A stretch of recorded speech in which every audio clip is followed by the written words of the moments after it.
Welcome to another episode. Today we're interviewing Sudha Reddy, an AI entrepreneur and a product leader who has spent over 15 years building technology and marketing products used by companies around the world. She's a co-founder of Rava AI, a startup that helps businesses automate marketing and strategy using artificial intelligence. Today, she'll be sharing her journey from working in big tech to building an AI startup, along with advice for young women entrepreneurs. So go ahead and just tell me about your early life, what got you interested in business, how you grew up, and what keeps you busy. Cool.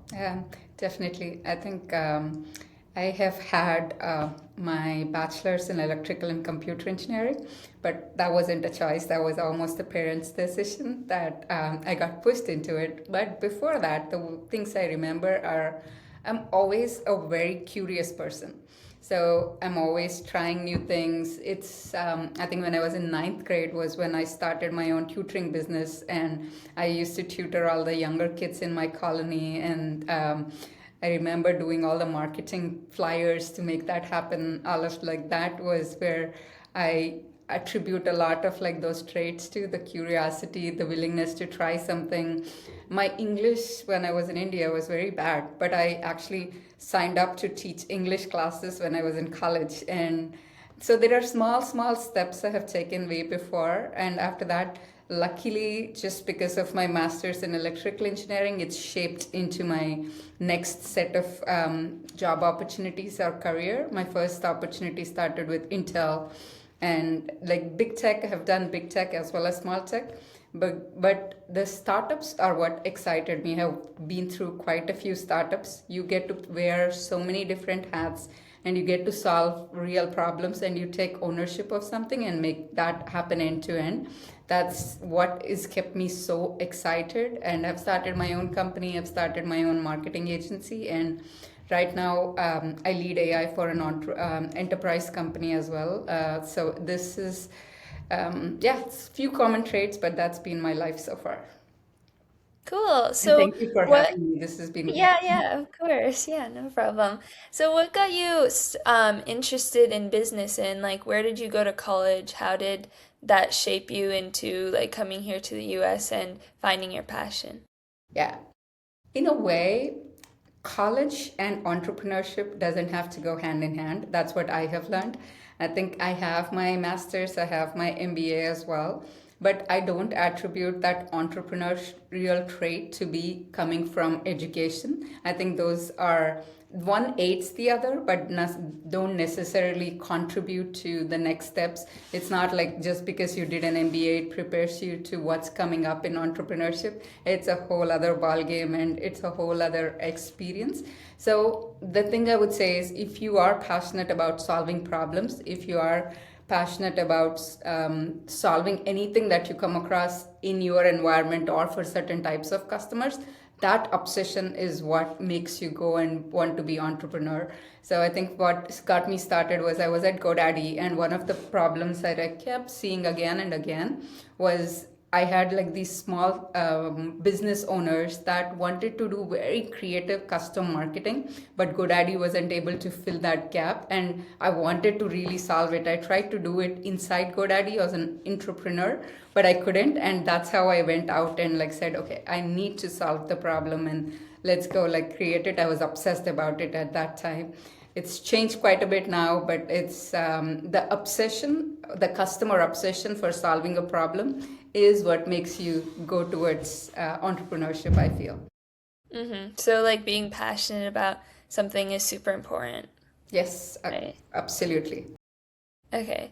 And like, how did you start your business? Like, you had this passion for it, and you were super obsessed with this idea of helping customers from your previous company. How did you actually go about and start it? Because I feel like everyone has an idea to start a business or to do something, but it's way harder to actually implement it.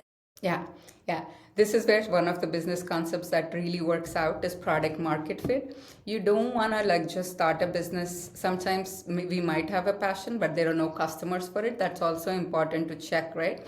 So for me, the way I started it is I actually started consulting. I stepped out of GoDaddy and I said, okay, I'm going to create this like one solution for my customers manually if needed, and let me like go work with few customers to figure it out. So over a period of a year, I did like the marketing consulting for medium enterprises, small enterprises, and then solopreneurs as well, an entertainment company, a nonprofit. And I used to take care of their marketing end to end, blogs, social media, and writing like anything on their content and monitoring all of that. So I used to do that manually to prove that there is a market for it.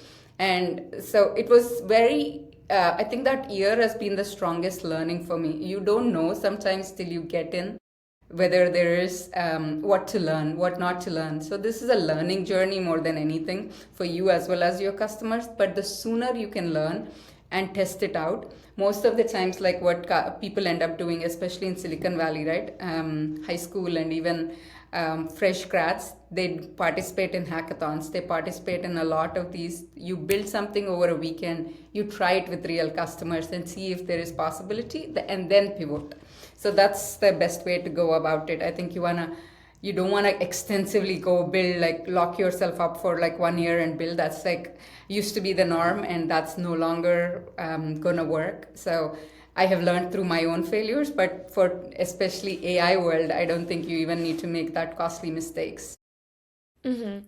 So, okay, yeah, good piece of advice. So you started your business. How did you grow it? Like once you started it, how did you go out and market it and make it, successful? So for me, I think a lot of like these early partnerships, design partnerships are what I would call where what contributed to a good customer base. I still don't call myself successful. I think it was I did like achieve what I wanted to go after and try and solve a problem, but I'm not like a unicorn, or I haven't like solved to that level. And I was hoping that hopefully in my next startup, whatever I start, I'll get to apply some of these lessons to that. But it's those early design partnerships that shape you. So whoever your early customers are, try to think about making them your loyal customers. If you can, for me, it's also incubator partnerships, ecosystem partnerships, a lot of places where I could like do events and do partnerships with people and try to get into few more startups was the way to do it. You almost want to find these compounding effect, right? Like if you have to, and it's also ads can only get you to places so far. The more inbound you can get and the more you can compound what you're building, that's where the wins are. Okay, yeah, nice. Would you recommend for small entrepreneurs who are like just starting a business, what would you recommend like the main motive of actually starting the business and like how do you get it up on its feet? Do you recommend just going to like business sales or like local business competitions and trying to pitch your idea? And when you're starting a business, like what would you say the most important aspect of it, whether that's like customer validation or Yeah. something? So the biggest thing that is important to think about are ideas are literally dime a dozen. Like it's you can get so many ideas. Execution is definitely the key. And even that has become very easy with AI. You can think of an idea, you can build an app, you can build a service, anything through AI very easily. So even that is not a differentiator or a moat. Your differentiator is your distribution. Even before thinking about like how if this product will do so and so, you have to think about distribution, and distribution can be very very creatively done. So you have to be, sometimes it's offline, sometimes it's online, sometimes it's networks, sometimes it's communities. So you have to be very smart enough to like experiment. No one knows this like one golden thread for getting all your customers. You have to like be willing to say, hey, this is my experimentation metric, and this is like, if it works, great. If it doesn't work, great. But you have to keep trying those experiments. So let's say if you have to think about skincare, right? You can like go sell it with Amazon, but you can as simply make a movement around trying to do kitty parties, or like something where you give incentive for others to use your products, and you build communities around it. And then so everything is about creative thinking and thinking about all the distribution channels, and try to talk to the right people. I think if you have mentors in the space that understand the space, they can give you more advice on, okay, try this channel, have you tried this channel? So building those relationships ahead of time is very important. Mm-hmm. And how would you go about building those relationships, and like networking, first of all, but also finding a mentor for the future?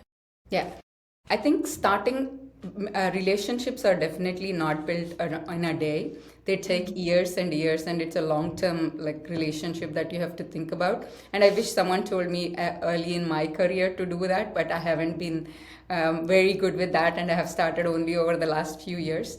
First thing is, you have to think about giving, not like getting anything from them. If you see someone in this space and where you can contribute to, you have to start like thinking about, hey, where can I help them? Where can I, if I you have a little bit of time, you have marketing expertise, let's say, can you build their website?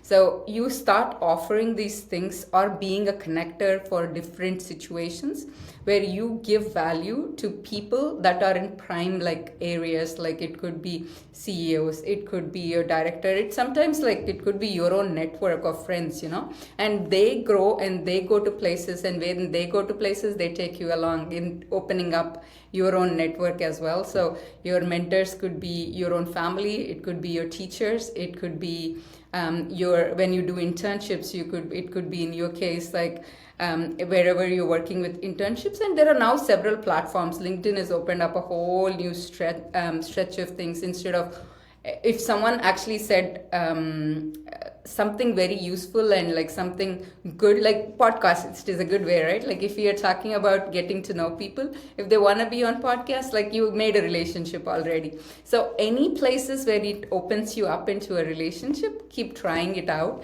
And it's a long-term journey. It's not like a one-day thing. And the people that are successful slowly build it over a period of time by giving value and connections or community, one of those, and then slowly you build it up. And I think for me, I have now slowly building few relationships, but mostly through my events, through LinkedIn. If I find someone's post very insightful, I always leave like a note for them saying how much it impacted me, how it changed me. And that's how I have also built some relationships, and those have become long-term now, but that's the best way to do it. Wow, that's a great piece of advice. So, kind of following back up on your business, Rava AI, what, like your experience from the business, what do you think are characteristics of a successful business owner that you've seen or that you possess?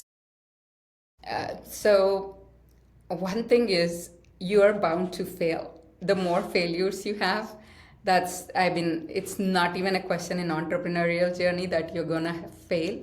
But the ones that are resilient and keep that perseverance up to keep going are the ones that will build. So adaptability, resilience are like very key traits. I think life will keep hitting you down, whether it's business or in life, like there will be hurdles, and the ones that can win are whoever that can get back up again and like keep going forward is like the trait. And you have to be willing to listen and pivot. Like let's say the market is, you're passionate about this problem, but market is saying there is no money there or there is no customers there. You don't want to be brutally obsessed in that scenario. You want to learn and you want to adapt to the scenarios that are available. So adaptability is like another one that I would say it's important to think about. Relationships, we talked about relationships building, and that skill of collaboration is very important. The other two that I would think about is problem solving. So let's like say you have to wear a number of hats, whether it's marketing, whether it's product manager, whether it's engineer, whether it's sometimes a janitor, sometimes a receptionist, doesn't matter, like a salesperson. You have to be willing to wear hats and like resolve problems. If you can delegate, delegate, but solve the problems. And the first thing we talked about, which is having a curiosity to make something happen, to bring something into the world, to learn something new. All of those, I think, are the important traits to have. Okay, yeah. And kind of follow up on the previous question before this, you mentioned that like getting early customers on how you actually started your product and how you built it. Right now, how do you market your product to others or potential customers? Right now, I actually work for a very big enterprise company, so it's it's one of the biggest ones in US. So it's I don't even have I have a they have a huge marketing team, so I didn't have to worry about that. Hmm. But the piece of advice that I would give you is when you're starting off as a small company, there are two things, right? You yourself are a brand. You have to think about like you as a brand, like how do you carry yourself? What thought leadership are you providing? What relationships? So what you bring to the table as a brand is as important as how you're positioning your company as a brand as well. Sometimes for most solopreneurs, both go hand in hand. Till you get become established, your brands like your personal brand is the company brand, and then company gains reputation and it becomes its own brand later on maybe. But right in the beginning you have to almost like think about your positioning, your branding and all of that. And then the second one is thinking about the company's brand as well. And marketing can be done in number of ways, right? Like you can think about paid marketing, earned marketing, own marketing, all of like these scenarios. But a big advantage in SF is events, which is not available everywhere else. But SF opens up this whole area of like we have AI events, like 10 to 15 AI events every day. If you start networking there, you already have like a huge customer base or what's happening, what's working. You learn very fast and the relationships open up as well. So that's like few things that I can talk about. Marketing is its whole beast. Yeah, so go around and like get yourself out there, meet new people, and like those connections are very important, right? Yeah, I think it's important to know if it's for a high schooler or like a some fresh college grad, the things for you to learn right ahead of time is to learn where your skill is, where your gaps are. Are you a strong engineer? Are you a leaning towards a problem solver? Are you a great communicator? Like, or you actually have to think about where you are the strongest, play to your strengths, and slowly build to other strengths. Because for me, for a long time, I didn't know like what my strengths were. I think I struggled on all sides because I used to not play to my strengths. And sometimes you have to play there where you can, and then slowly build towards the other gaps. I think Hmm. so in the beginning, it's about experimenting and finding out can you build like quick, like participate in few hackathons and build projects, or can you go to events and like be like a MC for like some events, or be a coordinator that can help organize few events. So you play around, test it out, and at this age, the best thing to do is to realize those skills. The earlier you realize them, you already are at a fairly good advantage point to go out and become an entrepreneur. Yeah, that's a great piece of advice. Thank you. Last question. I know a lot of like teenagers especially, they're really like shown into like how to market, how to actually start a company, but I feel like financials in a business are also very important, and that's kind of the part or aspect of a business that like breaks or makes your business, because of how important it is. How do you manage your financials, and what are some tips on? Yeah, I think learning that financial independence for both your personal life as well as business like life is very important for sure.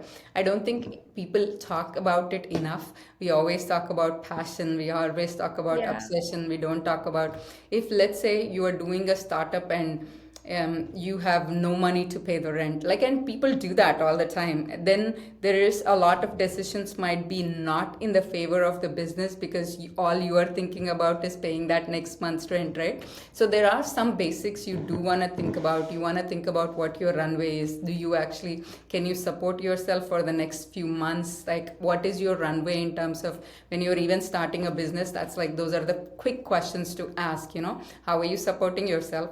What's the runway for the business? If you have a co-founder or a partner or a founding engineer, what does their runway look like? Even before going into the fundamentals of how do you get customer money, how do you get venture capital money, all of this, I think there's a very even first level principles you want to think about when it comes to financial, because any decision on startup shouldn't be based on like, I need to pay by next month's rent, so I have to make this decision, because that's when you end up making a lot of bad decisions. Let's say today a company comes and says, we will buy you out for like $100,000, but it could have been $1 billion company, but you are so tied up for money that you make that decision again. So you have to know that potential. So having those basics is number one.